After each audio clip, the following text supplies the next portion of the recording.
What's up, you guys? Day 6 of 100 days of daily posting, which, if I'm being transparent, today should have been day 7. And my plan was to talk about, okay, stop chewing the ball. I don't know. I feel like I should just have like 2 chairs here for each of the dogs to just join in on this whole thing because they drive me nuts. Ace, thank you. Um, Day 6 was supposed to be a topic on this waiting season that I'm in. And I notice a lot of my clients and my friends in a very similar season. But my brother and his family came up to visit this past weekend. And we have not been in a close proximity of one another since 2001, before I left for college. Him and his family have an amazing life and an amazing story. They packed up during COVID and started traveling the US. A year later, sold everything they owned, bought a boat, and have been sailing across the world and the country for the last 5 years, and have now landed about 3 hours from where I live. And we are like developing this new relationship with one another in our adult life, where we like are excitedly wanting to spend time together with our families. And I get to be an auntie, more active auntie with my niece and nephew, and this is going to bug the crap out of me. And now my step kids, my bonus kids, get to have cousins. And so they came out this weekend, and I had told them, hey, at some point Saturday, I have to record a video. I'm on this, committed journey. But I couldn't stop being present. I couldn't put a pause button on taking time to fully enjoy and be in the experience that we were having. And I felt like I was even in my head playing with, well, am I breaking a commitment? My inner perfectionist and the anxiousness that comes with that came up. And then I had to listen to this deep part of me that I have learned to listen to greatly as of lately, that has allowed me to make more God aligned, more purpose driven decisions. And so I wanted to talk about this today because I know I can't be the only person that is struggling between commitment and integrity, the juxtaposition between perfectionism and discernment, where you are having to make very big decisions that may impact a commitment you've made or impact something that you're doing, but because it's of value and because it may be necessary at times. And so I want to talk about this process for me and what I found myself toggling between, because I feel like you can reflect that in some aspect of your life. And I didn't want this video to be like an excuse for why I didn't do it. But I feel like when you can look at decisions you've made in your life where you have a commitment to something and then you pull back, you can oftentimes determine whether that pullback was out of fear, out of a loss of motivation, out of a lack of integrity, or that there was a discerning decision that you made down in your gut that you knew wasn't going to impact the overall commitment that you're making. And so, yes, now I'm doing 101 days of video because I've got to at some point make this one up. But I feel like this is going to be amazing for you because I, like I said, I can't be the only one that toggles between this perfectionism in commitments and really looking at my integrity versus my discernment. So I have some notes here that I'm going to check in with and, just share with you so that I can stay on track and make sure that I'm hitting some very key points, because there were parts of me again that wanted to explain myself. There's parts of me that didn't want to make excuses. There were parts of me that were worried that whoever of y'all is watching would say, oh, well, she said she was doing 100 days in a row and now she's not following through. She must not be as trustworthy. She must not like stand 10 toes down on her word. She must not be as committed as she says she is. And so, like, yes, even as someone who is, um, constantly working on herself and doing things to improve, can be caught in my own humanness and ruminate on my fears and ruminate on my own level of accountability that I was holding myself to. Because to be honest, you guys, I've had so much fun making these videos. It has truly been an honor.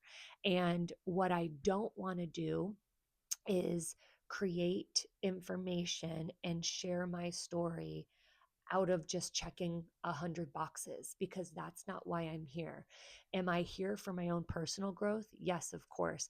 But I could do that in a different way. I felt like this was a way for me to put things out there that other people keep hidden.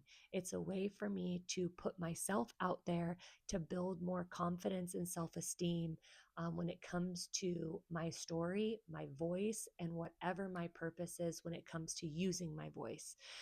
And so here I am, right? A little bit messy and a lot of bit tired, because let me tell you, remember the girl who desires peace and tranquility and quietness had three other kids in the house plus two other adults. And then I had to manage watching my tism of a dog who, can at a snap of a finger want to nip at somebody, and running, lots of running around and screaming and crying. And we're potty training a 2-year old. So, like, yeah, girl is burnt out. Okay.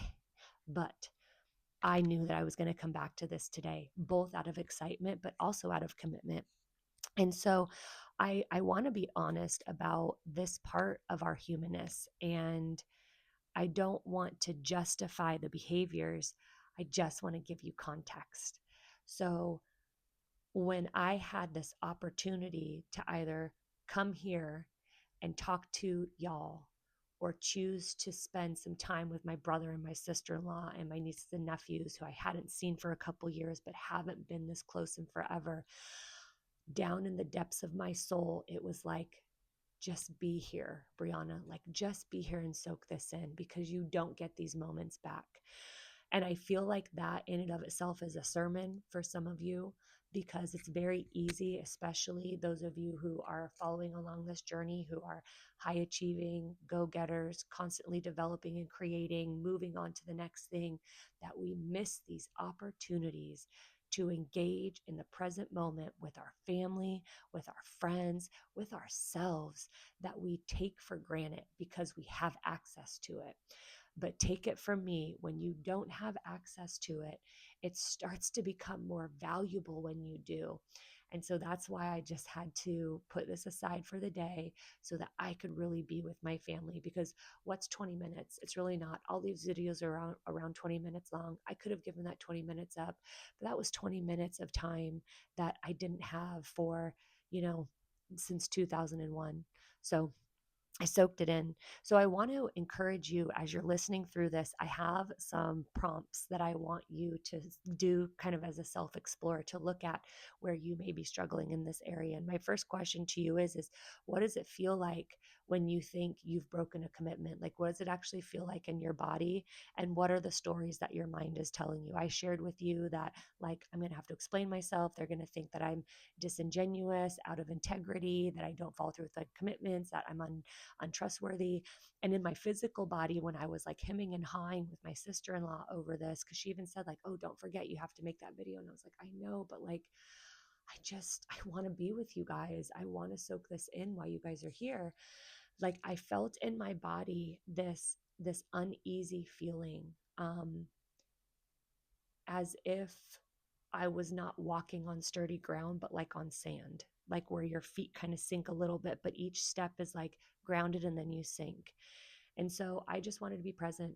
I wanted to be sturdy. I wanted to be with you sturdy, and not be trying to just force something out and try to rush it through so I could get back downstairs as well, you know? So I want to talk a little bit about the perfectionism trap. If you go back, there's a video that I posted about healing anxiety that's all about perfectionism. And I want you to notice if this is a pattern that you get stuck in, because it's one that I lived in for a very long time. For me, perfectionism looked like being who I thought I needed to be for others in my life in order to be accepted. So I was really good at putting on a mask and showing a certain type of life.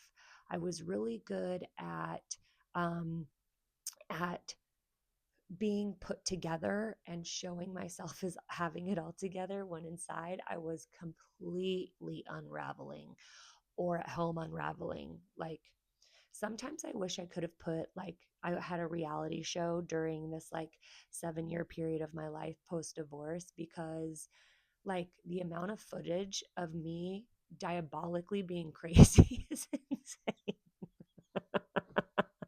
And I'm so glad those of you who know me back then love me still, and those of you who don't know me never will, because she was unhinged in so many ways. So many ways. But perfectionism also looked like how I attacked my business. I was withholding from taking action on things because I didn't have like the right sales page up yet. I didn't have all of my slides done perfectly. And so it would create resistance in me taking action, because I had this idea that things would have to look a certain way before I could take action, which is why I love what I'm doing here, right? I'm on video 6, it should be video 7, already an imperfection. Um, how many times have I had to yell at my dogs while recording these? Also an imperfection. I watched a video where I was like halfway picking my nose. It was itching, but it looked like I was picking my nose. Imperfection. I stutter. I say things. I have to look at my notes. Imperfection, imperfection. Like, if I kept waiting to feel more prepared, then I wouldn't have gotten. Listen to this beautiful message that I got from a friend. She said, um, oh, dadgum. Oh, she sent it in a voice note. I can't read it on my laptop. See, imperfection. But pretty much her summary was, hey, like, I just want to let you know you are so courageous, and listening to your videos is so inspiring. Like, I could never do something like that, which isn't true. All of you can. It doesn't matter what you're doing it for, as long as you're doing it for yourself. Um, but that, like, all my videos have been helpful to her in some way. Awesome. That for me is like the cherry on the top, because like I said, my reason for doing this was really just to like do something different, talk more. Short form content is not working for this big mouth chatty box. Like, it doesn't work for me. So, um, I want to help you recognize those perfectionistic patterns inside of you, because number one, that's a sign of anxiety. Just so you know, you can fight me all you want, but it is a sign of anxiety, because there is a massive amount of fear under it. Now, I will preface this: a certain level of perfectionism is okay, right? If you like the details of things, that is not perfectionism. That is liking the details of things. Perfectionism is an actual behavior that stops you from taking action in some way when you have all of the cards that you need to get going, get started, or do that thing. And it challenges your sense of self and identity, because it's usually backed by some form of self criticism that impacts your self esteem, which then impacts your self confidence. Okay. So here is the cycle. Number one, you make a commitment. Number two, life happens. Number three, you miss something. Number four, shame kicks in. Number five, okay, so then what's the point? Number six, quit entirely. Play that back in your life. Has this happened to you when you made a commitment to go to the gym, lose weight, eat a certain way, date a certain way? Um, Maybe shop, get out of debt. If you didn't watch that last one, I talked about it in there. Like, this is a very common cycle that people get trapped in, which leaves them quitting until you eventually get tired of being sick and tired, and then you recommit. But because you haven't addressed the shame cycle, and you haven't addressed the level of integrity, and you haven't learned the lessons of where your character needs some conditioning, then you repeat the cycle again and again and again. And so what happens in a perfectionistic style of patterning, it's an all or nothing thinking. I'm doing 100 videos over the next 100 days. I have to do this. There is no wiggle room. It is do or die. Everyone will hate me or love me, right? Like that's very black and white. That's very all or nothing. And what happens is that sets you up to fail because there is nothing except the sun coming up and the sun coming down that is black and white. Everything else is happening throughout the day with us engaging in whatever that is. So, checking that way of thinking is also going to help you notice if you have a perfectionistic tendency of behavior. Because what are we not going to do in here, class? We are not going to be saying, well, I'm a perfectionist, because nope, that is not an identity. It's a behavior. Okay. What also happens is it it creates a level of discipline backed by an expectation. So you will only do something when something is complete. You will only do something if said thing happens, right? So your discipline is always, oh my God, my Perry brain. It's conditional. Your discipline is conditional based on something. Thank you, Jesus. Man, perimenopause is a beepity beep. So the funny thing is that a lot of people who have perfectionistic tendencies will say, well, I just have high standards. But what happens when you have high standards is you are, get ready to swallow this, but you may, in fact, I would say 90% of people do this, are setting these high standards up in order to keep people at a distance, in order to repeat a storyline of I'm not enough, I'm a failure, I'll never do better, I'll never be successful, whatever it is. So again, clock that, because there is a reason why you are being stuck in this pattern of perfectionism and finding that you're not getting where you want to go. Because that's the bigger question. Is this thing getting me to where I want to go? So me messing up one day, I'm here. I'm locked in. I'm ready. I'm good. So it's still getting me where I want to go, because the perfectionism is not getting in the way. Because had perfectionism been the leader in my story,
As long as I'm serving in some way, then I've done exactly what God has asked me to do, because anything else I get outside of that is unexpected and a blessing. It truly, truly is. So now when I go out in the world and I meet women who are more successful than me when it comes to like their financial income or their current lifestyle that like I would one day like to have, I don't look at that and think, oh, I have to catch up, or I have to prove myself, or I have to do something to show that I'm just as good. No, I'm at where I'm at and I've got things that they don't have. So what does that look like? Like, what does that matter? It doesn't, because we're all unequally yoked all of the time when it comes to being out in the world. I hope that I never meet someone at the same level as me, because that is going to be a missed opportunity for me to meet someone that's going to challenge me, challenge my thinking, challenge my actions, challenge my way of living. And I want to be around people that are oftentimes unintentionally encouraging me to be better. Perfectionistic behavior has no room for that, because all you're doing is seeking the best for yourself. And no matter what you look to other people, you're always comparing it to you, and then you have to do more. No, that's very different from being open to learning about yourself and being better. Perfectionistic people have no room for that. Those behaviors have no room for that. So this is where I start to really see myself in my behaviors, and I encourage you to do the same. So I want to talk a little bit about integrity, because was I out of integrity? Yeah, of course. I mean, I made a commitment. I said I was going to do 100 daily videos, and I didn't follow through with that. So am I out of integrity? Sure. Integrity is never not missing. It's really in how you respond when... Are you good? Had a bit of a yelp there. Integrity is how you show up. So was my commitment broken? Yes, but my integrity is still intact, because I believe I'm here. I want to think about integrity as how I return when I fall. I want to think about integrity as how I show up and own what I said I would do that I didn't. How I want my integrity to look like the way that I move through something and take responsibility, while not like hanging up this martyr of like why I'm here. No, my integrity is staying in relationship with myself, and I'm still committed and I'm still here. I feel like people can get stuck in a very... Y'all, oh, I thought he was gonna hump his head, because that's happened. My dogs, they're crazy. So I see a lot of people with rigid integrity, like they're punishing, they are self-serving, they are hyper-focused on the end result. And so they miss out on a lot of things and lose their self in the process. I don't think that's integrous whatsoever. But living integrity is being responsive, being honest, taking responsibility. It's being your most transparent self, because as a human being, like, again, we're never going to be perfect. It's impossible. I don't want that anymore. And I think that even people who have this perfectionistic way of thinking, they don't want to do it, but they can't see a way outside of it. And so here is an opportunity where when you find yourself dialed up in this stuckness around being perfect, that you turn that dial back and ask, what would be the most honest way to handle this? What would be the most grounded way to handle this? What would be the most transparent way to handle this? What would be the first step that I could take that it would allow me to move this needle forward without the fear of it having to look a certain way first? And so you may say, as you're watching this, well, you know, Brianna said that she was committed and she totally threw it in the garbage. You may say that I really am acting like this doesn't matter. You may say, who is this chick anyway? Why is she posting all these videos? She is a nobody and she's wasting her time. I don't know. What are you thinking when you're watching these videos? Nobody's commenting, so I have no idea. But but it's okay. It is okay that nobody's commenting, because that's not what I'm looking for. I would love to engage with you. I would love to have a conversation. I'm going to build your trust first. I'm going to let you get to know me. I'm going to warm you up to who I am.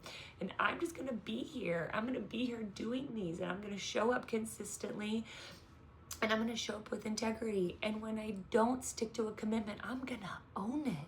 And I'm going to be even more of who I am in that process, so that I can give you permission to not have to put up a wall and bulldoze through your life and miss out on times to connect and miss out on times to be. Because here's the thing. There are people who have the time, the space, and the energy and the resources to be posting every single day of their life without distraction. And they... Stop licking his ear. I knew it was happening. Stop. Do you see this? One of my friends calls them the gay boys, because he will suck on his ear and he will just lay there, and then it is slobbery white and it's disgusting. So nasty.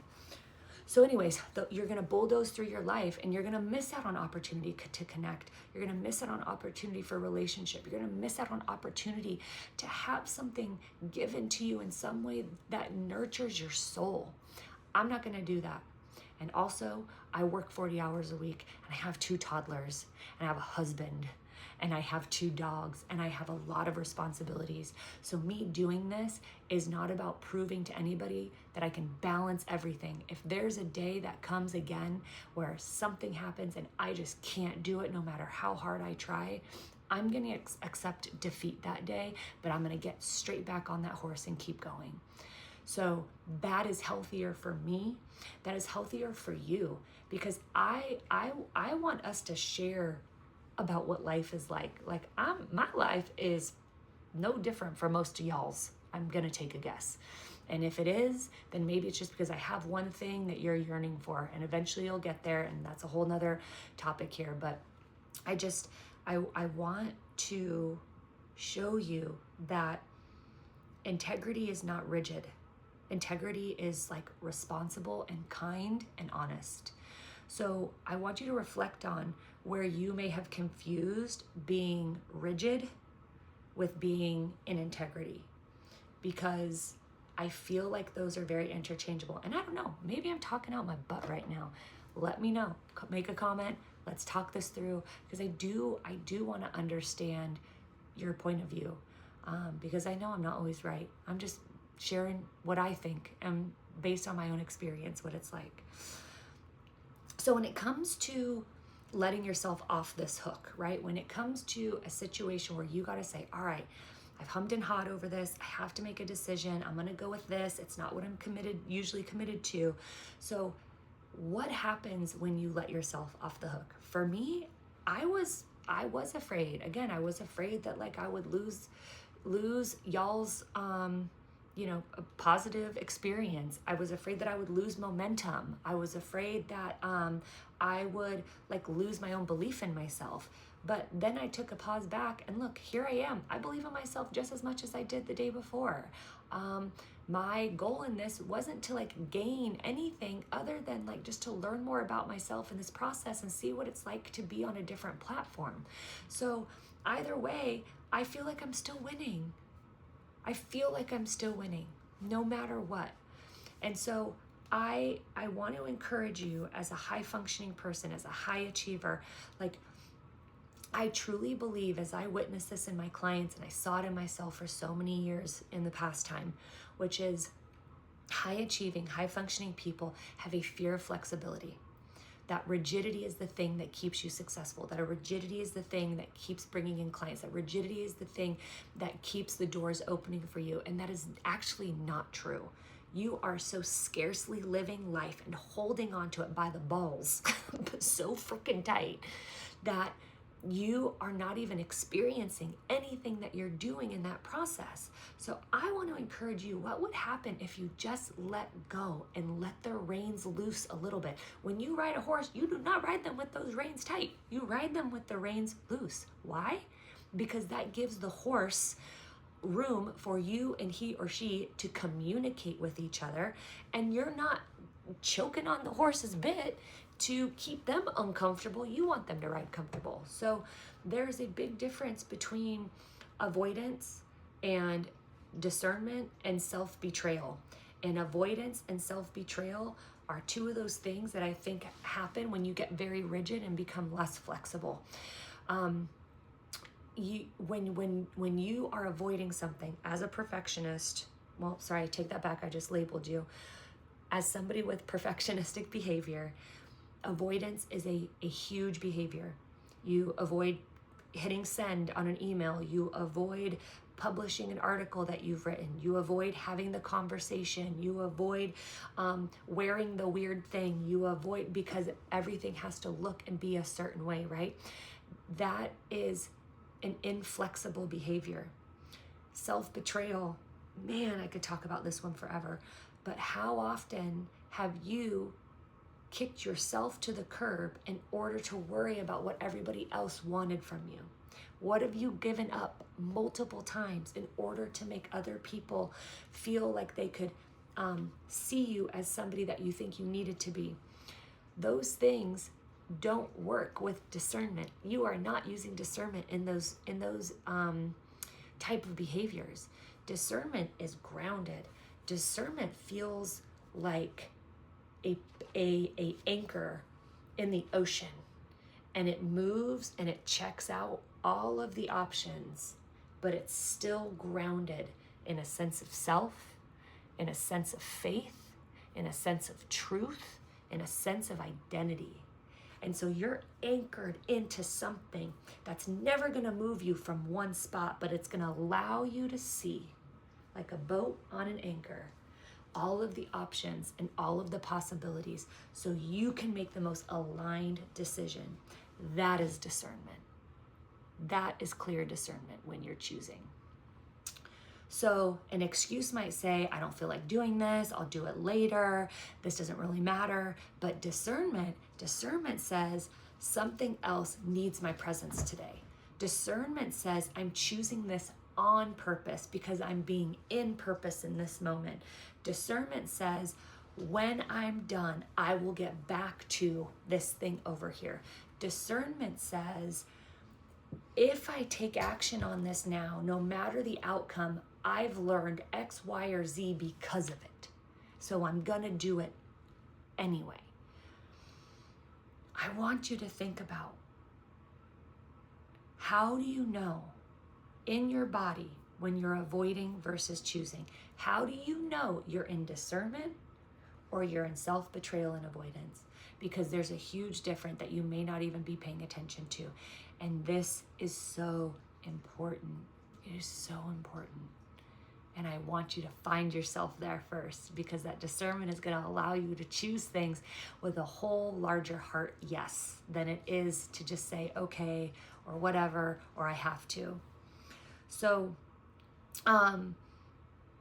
in this season, what's interesting about how all of this landed is maybe 2 weeks ago, my husband and I were having a conversation, and I shared with him, I said, I feel like I always run out of time to do the things that I need for myself.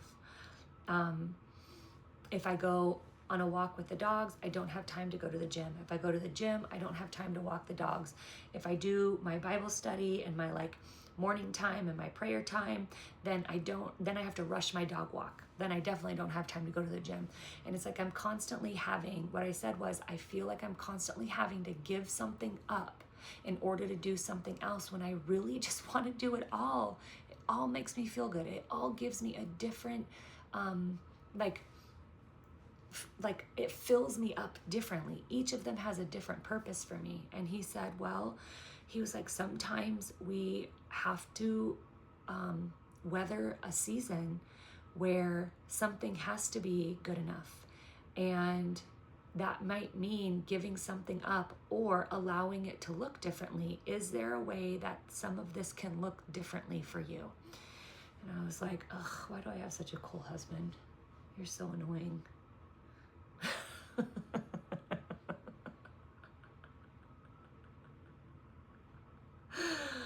But so what he's really saying is like this capacity, this just enough, like it goes beyond this moment. Like it's a life principle. It's something to really think about. How can I approach life in this way where our seasons within our life, the capacity for what we can do will change. And if we can't accept it, then we're fighting against something, which means again, we're becoming rigid, which means again, we have this perfectionistic way of thinking about how something has to look. And when we're doing it all, what does that do? It breaks you.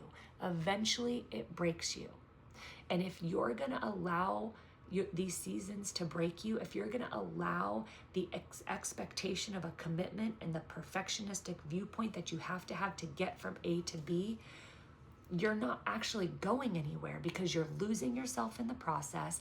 You're burning yourself out. You're exhausted. I'm assuming, because I know it, your self-talk is trash and you feel like crapola. And so you have to look at, how can you grieve not being able to do everything that you want to do, but doing things that are necessary while becoming flexible about how they look? So now, even though, yes, I'm still having to give things up I don't want, I have found peace in recognizing, okay, I'm not gonna do this long-winded Bible study and devotional that I've been doing. Like, I'm just gonna read, I'm going through the Psalms. As long as I read a Psalm out loud and I pray about it and I do, my prayer time with God and I do a little bit of journaling just to clear my head, that's gonna be enough. And I'm gonna go to the gym this last week and I'm not gonna lift weights because I don't have an hour of time. So I'm just gonna walk on the stairs for 20 minutes and I'm gonna stretch for about 15 and then I'm gonna go home. But because it's been so beautiful outside, I'm gonna get the dogs out every day because y'all, if I don't get out in nature, I am foggy and grouchy. So that is something that I know I need. So it is enough for now, and eventually this season is gonna change and I'm gonna have more time to do all of the things that I want. And so I'm just gonna let go of this season being the way that I want it to, and I'm gonna allow the season to be what it is. And so now I don't have to expect things to look a certain way because I've become more flexible. So just because something is good doesn't mean it gets to be priority, right? All of these things for me are good. I can't prioritize them all. It just doesn't work. And that is okay, because when you are willing to sacrifice something for a short period of time, whether that's something you're trying to complete, whether that's like me, just your time management, your presence in the things you are doing will matter 10 times more than what you do. I'm going to repeat that. Your presence matters 10 times more for the thing that you're doing than the thing in the thing that you're in versus the thing you're doing. Okay?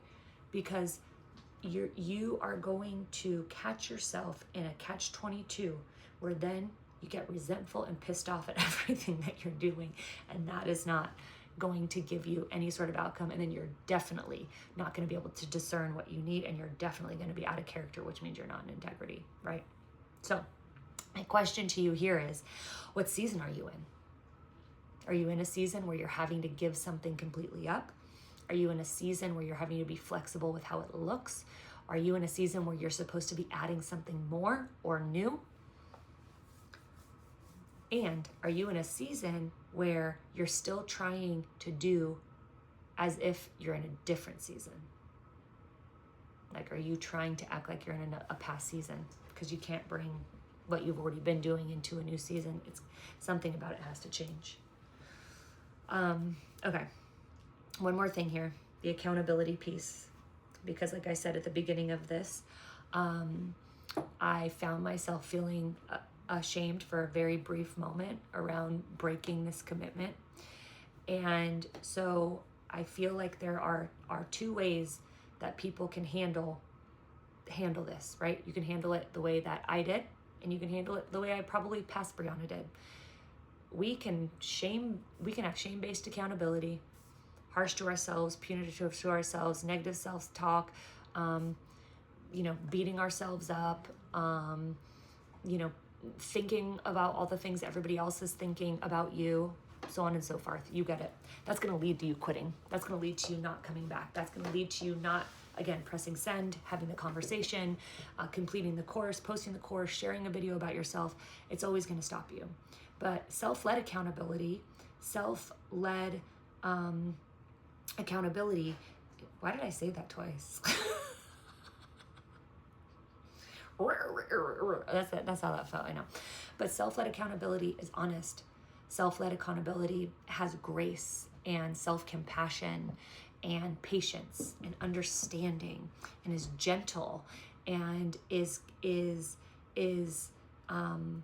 when I think of self-led accountability, the way that I think about it is, you are still stoic in your leadership, but you're looking at it, excuse me, I'm just going to drop the word. And obviously, if you're following me, there's some part of you that's aligned with me, but like, you are leading yourself like Jesus leads. That's it. Love is patient, kind, generous, never boasts, always helpful, right? Like, I totally botched that. I really want to like memorize scripture at some point this year. But anyways, back on subject, I digress. But self-led accountability is kind. And do you know what self-led accountability does? It leads to consistency. So I was consistent for 5 days. Well, 1, 2, 3, 4, 5 days. I was consistent for 5 days, and then I took that break, but I'm right back in it because I'm still going to maintain consistency with this. So I just want to challenge you. I want to challenge you to look at how you speak to yourself. I want to challenge you. Again, my friend and I that created this group a couple years back, well, no, it was just, I don't know, a year and a half ago or something. She said, Brianna, I don't know if you realize this, but like, your self-talk is nasty. Like, you are not kind to yourself. I had never listened to myself speak, but when I say it out loud, yeah, it's really harsh. And so I started listening to myself speak about myself, and it was not good. And like, to the biggest point of, okay, here's where I started noticing it. I went to this entrepreneur group thing. I had these hot pink pants on. My outfit was so cute. And this woman comes up to me and she says, oh my gosh, I love your pants. I could have said, oh, thank you so much. They're one of my favorites too, or they're so comfy, or I love the color, or they're so playful. Like, I could have said anything.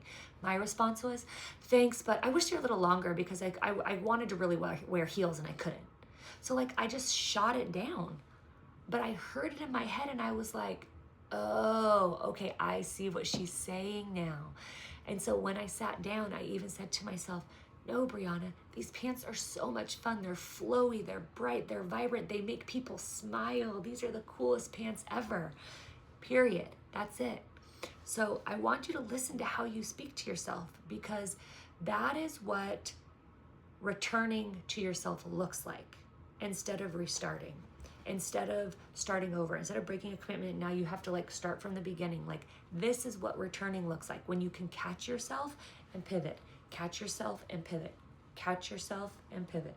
Catch yourself and pivot. Okay. So I want to encourage you to ask yourself what it looks like for you to return to whatever it is that you are feeling you have lost track from doing, because your perfectionist side has just continued to put it aside and not follow through. So what do you need? What's one step you need? So I just want to encourage you, because this video is long. I haven't gone this long yet. Crazy enough that I'm talking about this and it's gone this long. But I just want to remind you, just because you break a commitment doesn't mean you're not committed. Now, I'm not making excuses for those of y'all who say you're going to do something and you never go back to it, okay? You can be committed, you can break a commitment, and you can come back to being committed, as long as you're in integrity and you're transparent and you're honest and you take responsibility for what happened, where you're going, and what your plan is to get back on track. One day does not define a mess up, one shortcoming, one falling off the wagon does not define the journey. It gives you information as to where you can organize, where you can pivot, where you can change. So what did I learn from this experience? I learned that as a 40-hour working woman with 2 toddlers and a husband and 2 dogs and a chronic illness and somebody going through perimenopause, it is okay if I organize my day and I'm looking at it and I'm like, wow, like I literally have 5 minutes to pee, 2 minutes to eat, 1 minute to yawn, and I gotta go to bed again. So I'm gonna give myself permission to be flexible with what this 100 days looks like, with the commitment to still stick to it like I've been. I may bring it up to about 105. I'm not going to, be hitting 4 days in a row or nothing like that. I can promise you that one. But being open to redefining the journey. You also, in redefining the journey, are modeling a different way to approach it, right? So how can you approach what you're stuck in differently? How can you approach what you committed to that you feel like you failed at differently? You've got to change it. One of the biggest things that I hear from my anxious clients is that they'll say, well, I just think to myself, if I could get to summer, then the anxiety will go away and I'll be fine. If I can get through this springtime, by the time I'm at summer, it'll be gone. Then they get to summer and the anxiety's still there. You cannot look at the end goal and think that there's nothing that you have to plan or prepare for in the middle to get there. It doesn't work that way. So remember that this is about taking steps along the way. What's your vision for day 10? What's your vision for day 20? What's your vision for day 30? So now this has taught me to break things down even more and get even more clear. Now, one thing's for certain is I did prepare. I already had like 6 things that I wanted to share with you. So it wasn't like I had to, hem and haw over ideas of what to talk about. So that's something I'm going to continue. So what is the thing that you need to add to your big goal by breaking it down into smaller baby steps that are allowing you more flexibility and allowing you more concrete things to keep you steady and anchored as you're going through this? So I just want to remind you, consistency isn't about never missing. It really is not about disappearing. It really isn't about not ever following through it. You don't have to quit. You just need to come back to it in some way. And for those of you stuck with that perfectionistic behavior around completing something, I'm going to challenge you. Take one small step today. Take just one small step, whatever that is. It doesn't, maybe instead of sending it to your publisher, you send it to a friend, right? But you're going to take a step in some direction. Clearly, I'm talking to somebody in here is about to publish a book or publish an article or do something. You got to do it, okay? I've already mentioned it like 3 times. I don't know who it is I'm speaking to, but you've got to do it. And I just want to invite you into something to reflect on, which is, where have you quit something that only needed a recommitment? Where did you quit that you only needed a recommitment? You're in a different season, you're in a different capacity, and you just need to look at it from a different perspective and angle. One of the things I have been praying endlessly about to God is, show me this current situation and season of my life from your perspective so that I can see it from your view. Because right now I'm looking through this season of my life from my own view, and it sucks. And there's parts of it I don't like. It's been challenging and it's hard to find joy. And I'm constantly worrying and stressing over things that I ultimately can put behaviors and practices into, but I don't have the ultimate control over. I just have to keep going. And so I want to encourage you, see how you can figure out how to have a different perspective from your experience from higher up. And lastly, what would integrity look like if it included self-compassion? What would your integrity look like if you were a little more kind to yourself? So that's it. My name's Brianna. I am first and foremost a 20+ year licensed clinical psychotherapist, but beyond that, I'm a multifaceted mentor. I coach 6- and 7-figure CEOs who are wanting to match their personal life with their professional success. I'm a stylist, I'm a speaker, I'm an author, and I also have a lot of mascara under my eyes, so I'm also tired. So I'm gonna get back down to my kids and my family before the day ends and we get them off to school. I just wanna thank you so much for your time. And I wanna thank myself for coming back to this. I'm really proud of myself for sharing this and doing this today. So I hope you are proud of yourself in some way today too. All right.